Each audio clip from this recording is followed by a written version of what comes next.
Lance Hall here for Let's Discuss with Lance Hall. Happy to welcome the band Jaded Truth, zooming in from St. John's, Newfoundland tonight. How you guys doing? Doing good. We're doing great. Good, bro. So we can identify each of your voices. Could you introduce yourselves and say what you do in the band? My name is Michael. I play drums. My name is Kyle. I play guitar and vocals. And my name's Aaron, and I spank plank. What was That that, means he Aaron? I plays didn't catch that. He's a bass player. He's a bassman. Did you say spank plank? Spank the plank, yeah. Okay. All right. Okay. Or play bass, right? Yeah. Oh, yeah. New album Take a Seat is coming out Friday. I take it's going to be like released on your Bandcamp site and stuff like that. Yeah, Bandcamp and Spotify and all that good stuff. Okay. Third album in a trilogy of music. First album was RX. Second album, is it called Sukimono? Do I have it right? Yeah. Yep. Cool. So is this sort of did you have that idea going into the albums to make a trilogy, or did it just sort of work that way? I don't think we had the idea at first. It was more of just the way things develop, and then the writing process. A lot of our music has like a dark subject matter, so we felt like those three albums were kind of connected in that way that we called it a trilogy. Yeah, I'd say like with because with the first album was very like mental, like it was all about like mental states and stuff like that. And the second album was very like spiritual, and this album has a lot of social and political topics. Cool. Now they say the first album comes easy because you've waited your entire life to make the album. That one comes easy. Second one's a little harder. Now you're on to the third one. Did you run into that problem at all, or have you guys have put these out in fairly quick succession? First came 2020, then 2021, now this one in 2022. All coming out pretty quick. Yeah, we write pretty quick. We all contribute ideas and collaborate on songs. We pretty much just write from jams, like say like bands of the 60s and 70s. We just all kind of make it up off the top of our heads. So there was definitely no shortage of ideas. But I think this album, we tried to make it a little more cohesive. We had about 20 demos around like the end of last year. So we pretty much picked the best out of those bunch, and we actually wrote a few more songs on top of that. So we were going for a bit more quality control on this album, where with the second one we kind of just put out the next bunch of songs we had written. But with this album, we took our time more in picking the best songs and the best quality. Yeah. Okay, and cool. production probably too. I'll tell you, in listening to this album, this is an overused cliche, and I've been looking for something different to say. It is literally all killer, no filler. This album is solid, man. top to bottom. We really appreciate that, man. I love it. No, that was the same kind of what we were going for, because we had so many ideas, and we actually had intentions of doing a double album.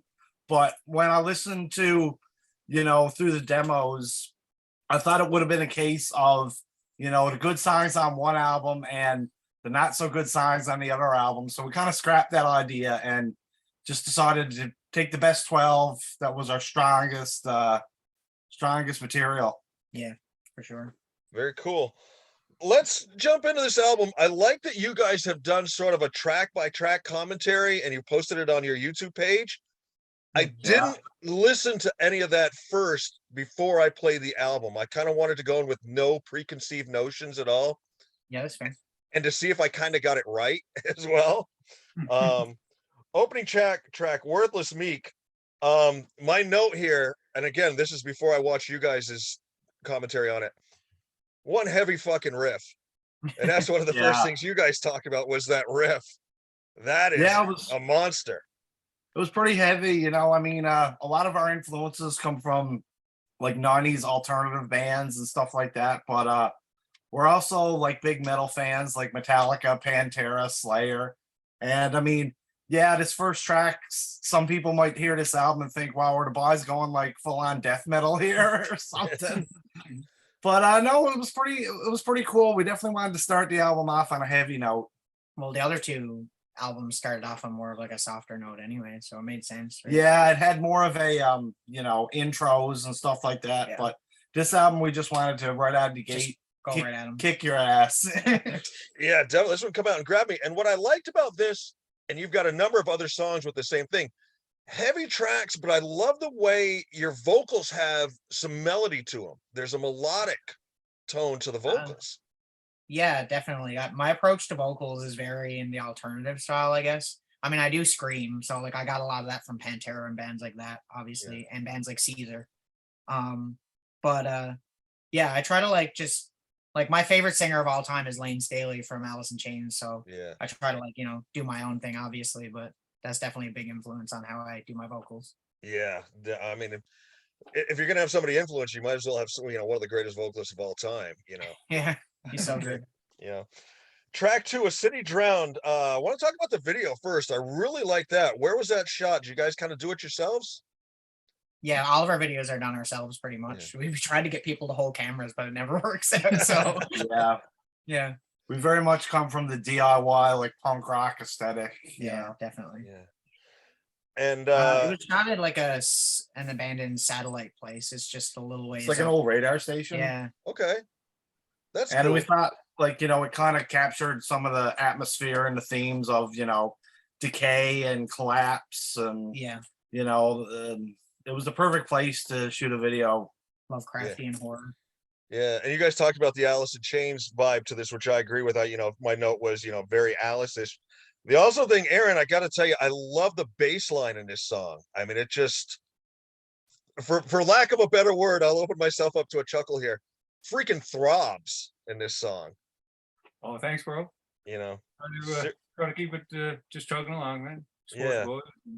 The The other thing I liked of this was sort of the spoken word part in it as well. It's kind of cool. Oh yeah, I like doing those in a few songs on every album, really. 'Cause I Yeah. do most of my lyrics is written before I do songs, so it's all just kind of poetry, and I kind of fit it into songs. Yeah. Yeah, a lot of the samples come from old movies, say from the 30s and 40s that are like in public domain now. Yeah. So Right.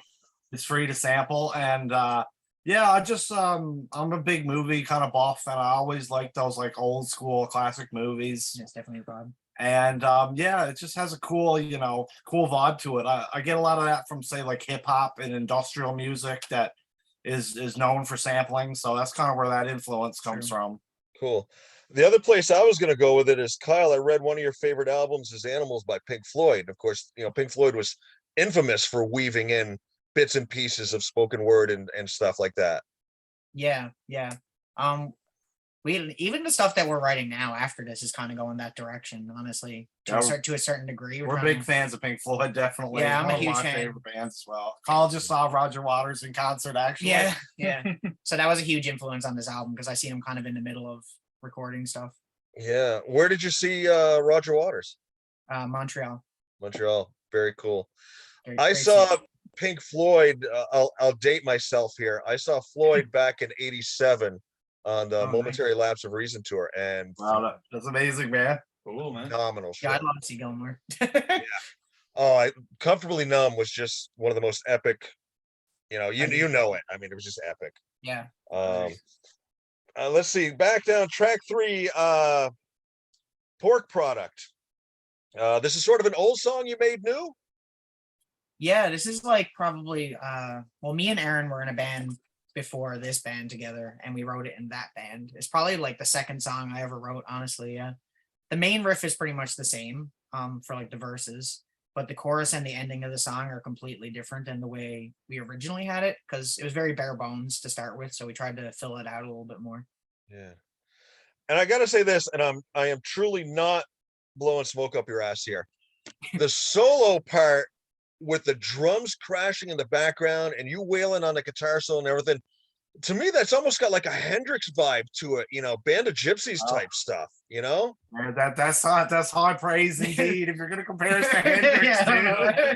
dude. Wow, thanks, I mean, that's man. what I got, just sort of that organized chaos type.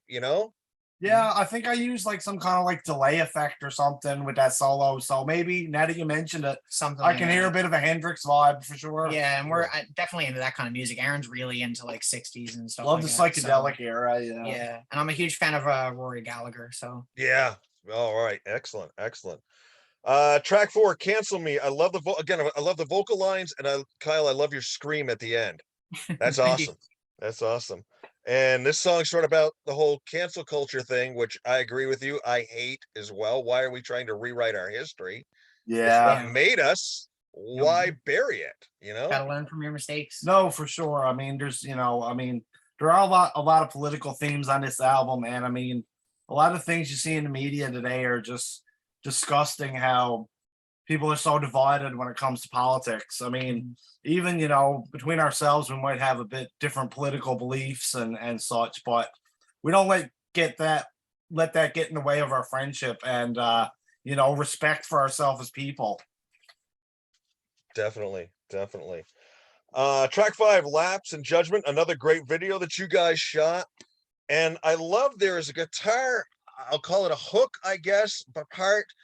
It's in the sort of towards the beginning of the song, and then after the solo, you hit like a 2 or 3 note pattern. You guys have it playing behind you in your commentary track. That hypnotized me. Brilliant. Yeah. Totally hypnotized me. Definitely what we're going for with that song. We haven't written very many really like slower songs and stuff like that, so it made a lot of sense. It's been a new musical territory for us. I've been really influenced by like shoegaze and a lot of there's this band from Ontario called Soft Cult. Okay. That is this like gothic kind of shoegaze band. And they're really cool. They really inspired me in some of that psychedelic kind of like goth new wave kind of music. Yeah. Yeah. Do you check out much of the stuff? There's a YouTube channel, I think it's called Dark Tunes Music. You've been turned on to them at all? Okay, no, I've never heard of that. They do a lot of goth, dark stuff like that. It's pretty good stuff. Pretty good stuff. Nice. Yeah, no, I love bands like that, like say Sisters of Mercy, Cocteau Twins, The Cure. Yeah. That's something I've always been into. Very cool. Track 6, Nothing Much. You guys called it a banger. My note here said burner. I mean, that's just a rip your face off kind of track right there. Yeah, there's no, I mean, St. John's has a long illustrious history of punk rock, and in the past couple of years there've been a lot of like newer like hardcore bands and a bit of the younger scene, like say guys that are like just coming out of high school, just starting to play bars, and they've just really inspired us. And these guys, when they go to shows, they're moshing like crazy. Like we're all in our 30s now. We're getting a bit older. But these kids, they just go nuts at the shows. Yeah. Are these shows happening? There's a club up there I read about called Plan B. Is that where you're seeing some of these bands? Yeah, Plan B actually shut down, and it's going to be opened again called The Deck. Okay. But that has kind of been like the center of punk rock in St. John's ever since I moved in town. Yeah, there's always bars. There used to be 3 bars there called The Levy and Distortion. Shout out to Distortion. Yeah, that's where we played our first show. Glenn Tizard, good friend of ours. And no, I mean, a couple years ago, you'd go down there, say on a Friday, Saturday, there would be 3 bands playing in this bar, there'd be 3 bands playing in the other bar, and the whole deck would just be packed. Yeah, COVID kind of killed it for a little while there. Yeah. Yeah. How are things up there with COVID? You guys spiking up again? Is it calming down? Is it sort of the same? I think it's staying pretty much the I think it's same been here. pretty It's been stable, pretty yeah. stable, yeah. I guess where we're on an island too probably helps with that, Definitely. Definitely. Track 7, Riders. This is my favorite track on the album. Killer track. Thanks, Just man. an absolute wall of guitars in there. And I understand this is sort of a Sabbath inspired tune. Definitely. I don't know if we like fully intended on going that direction. It just It's a kind bit of the of riff like, was like that, and I was like, well, maybe we'll go somewhere with the vocals. Maybe a that bit of way. ZZ Top in there as well. Yeah, And for and sure. Alice in Chains, For of sure. course. For sure. Yeah. Great track. Then you follow it up with Govern Bent. Let's go punk, Yeah, yeah. And that's what Yeah, I I liked. mean- It kept you guessing. Nothing sounded the same. It was like sort of a buffet. It's like, oh, this looks good. Let me sample this. Yeah, it's a good variety. Let's have this. Well, that was my real intention with this album because I do a lot of the production and say the mixing and the mastering. We did the whole thing here in our home studio. And yeah, I really wanted each song to kind of be its own entity. You know, I mean, I use different drum kits, different amps and guitar, you know, something. I mean, sometimes it's great when each song on an album has the same production, but we wanted to kind of change it up this time and make each song its own unique sound. I think the only thing that was the same this album was probably the guitar. I don't think I used another guitar for the whole album besides the one, was it? Because usually I change it up a lot, but this time I was like, no, Yeah. just keep it straight through. Keep it simple. Yeah. Very cool. Track 9, Sinking Deep. You guys mentioned psychedelic. This track almost sounded psychedelic to me. Yeah. You know? Yeah, that had almost like a bit of a Beatles and again Pink Floyd influence, maybe. Yeah, it was pretty cool. I mean, that was one of the first songs that we had, say, in the demo stage. And actually that was maybe like the second or third take of that song, you know. Yeah. And I wasn't sure. I really liked it, and I wasn't sure if it was gonna make the album, but we ended up getting it into shape for sure. I think that one and City Drown probably steered the album a little bit too, because those were probably from some early ones we had, and then we were like, okay, well maybe we'll go a little bit in this direction this time. You know? Aaron, trying to get you on this, being a fan of psychedelic music, is this one of your more favorites on the album? Yeah, it's pretty sweet tune, man. Like you say, it definitely dips into that genre of music. Yeah, Aaron don't talk a lot. All right, I'm just trying to include him in here, you know. but yeah, no, Aaron's really he writes a lot of the stuff, and a lot of these songs will come from bass lines too. So like, I don't know, like I just, my writing always worked well with Aaron, even with me in separate bands, just because like we would just play off each other so well. And like Aaron won't be doing the same thing that I'm doing, you know what I mean? Like he doesn't just follow me, he'll do like his own thing, and it's great. That's very cool. Track 10, Rotto's Modern Life. Sort of take off on Rocco's Modern Life. Pretty self-explanatory. I mean, you guys do a great job with social commentary in a lot of these songs. I love it. It's good stuff. Thanks, I appreciate that. And track 11, Why. I could hear this being fabulous live with you guys singing, and then if you can get the audience to hit you with the why when you come back of it, I think that lends itself live amazingly well.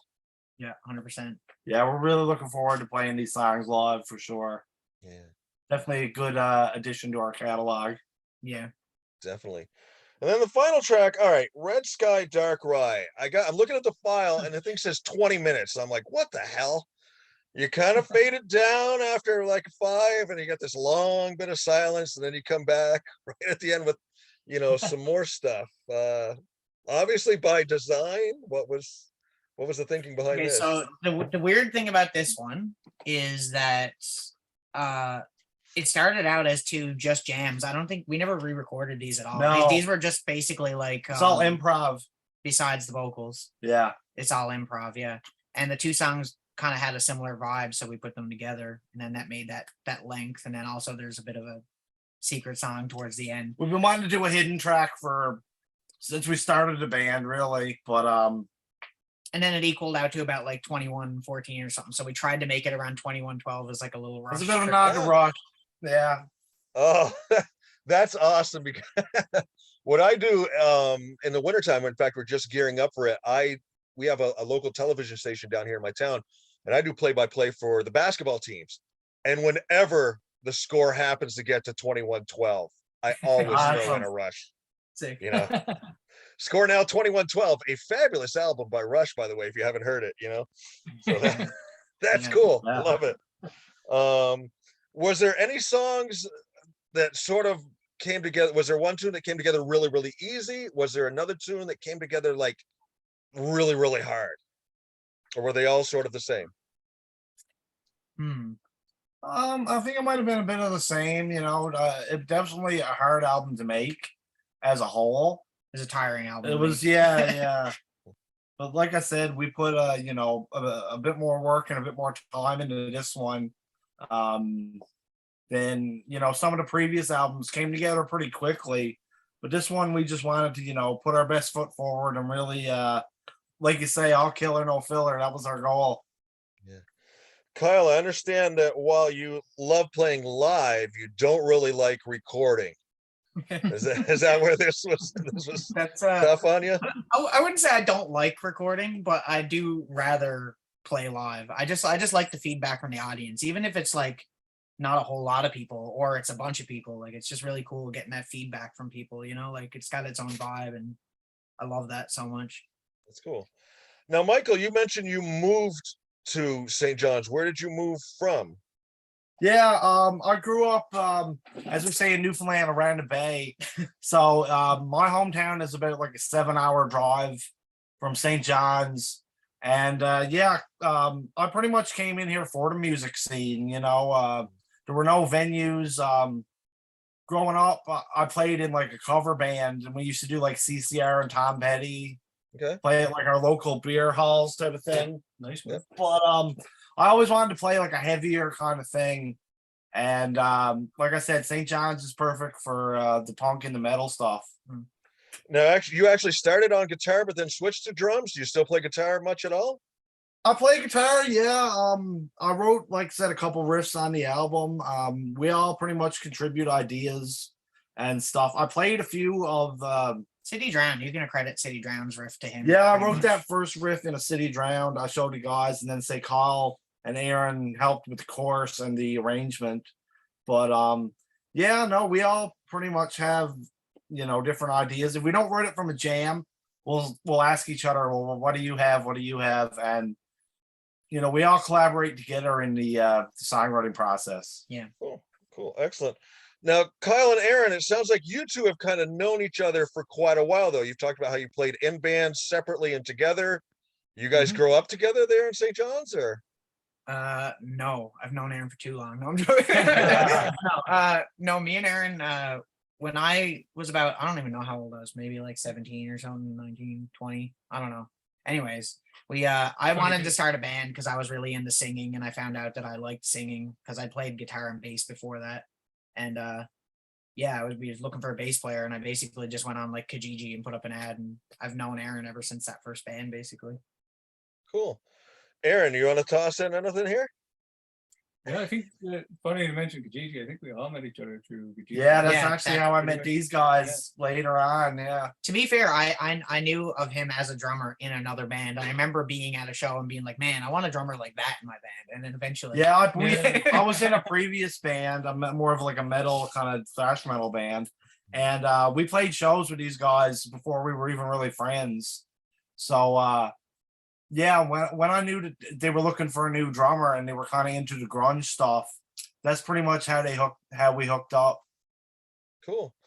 The other thing, Michael, you said a lot of your influence came through Much Music. And there was a short time down here where I am, I actually got Much Music on my satellite dish, you know, and compared to MTV, it smashed it hands down. I was fabulous. stuff, Totally, yeah. you Yeah. know. And the other thing with us, where I'm in northern Vermont. Our Okay. rock radio station for years was Showem FM out of Montreal. Nice. Cool, man. You know, that's where Montreal, we heard a ton of great music, you know. Montreal is a musical mecca, definitely. I Yeah. love going there. Every time I'm there, I have to go to multiple clubs and see all the bands. Man, It's a There's very so much. artsy kind of city. Yeah, It's very Yeah. international type city, you know, there's so much going on there. Aaron, just to get you to talk a little more. How did you get started with bass? pretty much through the shortest straw. Yeah. No one else wanted to Same play with it. me. Who were your influences when it came to bass playing? Well, I guess originally definitely like Steve Harris, and Geddy Lee, Jack Yeah. Bruce, bunch of Mhm. old prog guys, stuff like that, right? Geezer Butler. And Yeah, I got him really into Primus. So Yeah, Yeah. Carl got me really into Promise and Spanking the Plank, man. there you go. no 4-string piece of furniture, man. So going forward, the album comes out, you know, this coming Friday. Do you guys have anything live in the books? What any more videos? What's happening next for Jaded Truth? Yeah, we're playing a show this coming Saturday at a bar called the Abbey, and it's with some cool bands. One of the bands is called Finger Lickins, and another band is called Mantra. They're So good. kind of like a grunge, similar band, but a bit different than us. But they also do that grunge style. So we're really looking forward to playing with them. And yeah, we'll probably do a few more videos. And I mean, a big goal for us is to tour and play outside the province.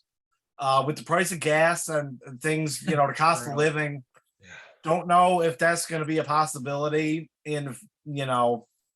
we're not sure when that's going to be a possibility, but it's definitely a goal for us to play across Canada. Yeah, it's insane trying to take an act out on the road these days. Just It absolutely is, insane. yeah. Even for major bands are not even Especially here, we just got breaking even. Yeah, like we we gotta gotta get get the ferry or a and plane get all or- our equipment, and yeah, it's brutal. Yeah.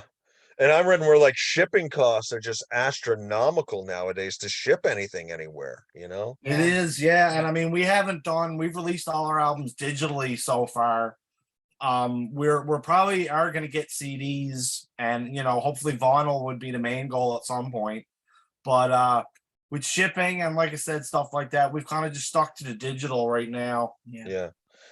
You got to do what you can do, and the thing that's nice though is that you do have, your social medias and all that stuff. You guys are pretty active on those.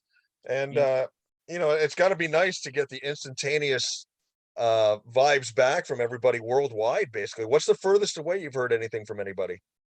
Well, we actually have an interview tomorrow with a guy from Australia. I have a friend in So Australia. that's kind of cool, yeah. Very cool. Very cool. If you could hook up on a dream tour to go across Canada with, who would you like to go out on the road with? Who would be a dream tour? Primus for me, definitely. Yeah. Primus. I was gonna say Alice in Chains, but there's so many bands that have influenced us. Yeah. Aaron, you got a Anyone? band? Maybe Shania Twain. Oh, Shania, man. We could open for Shania. That would be amazing. Yeah. Yeah. It would be. It definitely would be. Very cool. All right. Pretty big country fans. Yeah, definitely. I always like to end with sort of some fun, silly questions. Now, of Sure. course, with the three of you, the first guy is going to be at a disadvantage because the other guys are going to have a chance to think about these, but It's okay. just kind of go, and I'll try and go back and forth here. All right. So, Kyle, if you could go back in time and eat one of your mom's home cooked meals from your youth, what would you have her make? Steak. Michael. I'm gonna say stuffed squid. It's Ugh. like a Newfoundland delicacy. My dad was a fisherman, so I kind of grew up on like a seafood diet. Thank Okay. goodness. Aaron, how about you? I'd have to say Stu. Stu? Stu All right, Jaded. Aaron, give us your favorite old school wrestler. Oh man. Probably Stone Cold. All right, Michael. Okay, I was gonna say Stone Cold, but I'll go with Macho Man, Randy Savage. There you go. I'll Kyle, go with Doink the Clown. Nice. Doink the Clown. Yeah. It's a deep cut, though. That's cool. All right. Kyle, if you could speak any language instantaneously, what language would you pick? Ukrainian. Okay. Michael?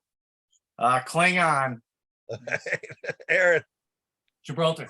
Gibraltar. Aaron, if you could have a song off the new album placed in any television show, what show would you pick? Price is Right. All right, Michael. On a show? Oh man. I'll say America's Most Wanted. All right. Kyle. God, I don't even know. I don't even watch TV. I don't know, man. Star Trek. Yeah, and probably Star Trek. Star Trek. All right. Kyle, favorite toy growing up as a child? Favorite toy growing up as a child? Dude, if game consoles count, Sega Genesis. Yeah, definitely. I get that a lot. Michael. Okay, my favorite toy was you ever see the movie Home Alone 2? And he Yep. had this little tape recorder thing. I had that too. I had that little Talk boy. thing, and I used to go around making tapes and like doing little sound effects, stuff like that. I've been into recording, all my life pretty much. So that was my favorite toy without a doubt. All right, very cool. Aaron. Be a toss up, I guess, between skateboard and you guys remember those little microphones with the spring in them? Yeah. Yeah. That was Yeah. cool Yeah. too. Very cool. All right, last one. This is the one we have the most fun with. Aaron, if they were to make a biopic of your life, what actor would you pick to play you? And it's your movie, your life. You can pick anybody. Matthew McConaughey. Ah, cool. Michael.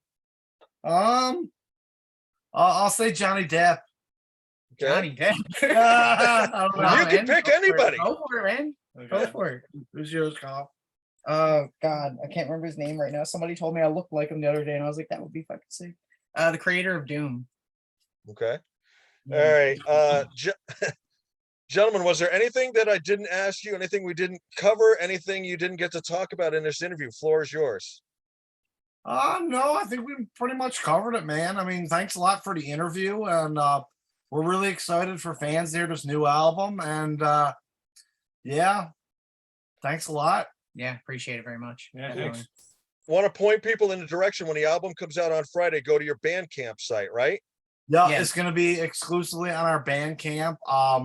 The Spotify and the streaming might be in a couple weeks, but yeah, definitely Bandcamp. If they want to, you want to get a digital copy, that's the best way to support us. Absolutely. Go out and support the music, Yeah, Excellent. definitely. Gentlemen, wish you much luck and success in the future. Hopefully you get to, to do some live dates, and when you do, and you might even get that, who knows, aim big, go for the tour, and hopefully all your shows will be sold out and your travel safe along the way. Yeah, thank you, man. Thanks Appreciate a lot, it. man. Thanks. Happy Thanksgiving. Thank you. Happy Thanksgiving. You guys already celebrated that, didn't you? Yeah, Yeah. it's earlier up here. Yeah, I love it. All right, we've been chatting with Jaded Truth here for Let's Discuss with Lance Hall. Their new album, Take a Seat, comes out digitally on their Bandcamp site this coming Friday, November 25th. Buy the download, support the band. Thank you, guys. Enjoy the rest of your evening. Thanks, you too. You too. Cheers. Bye-bye.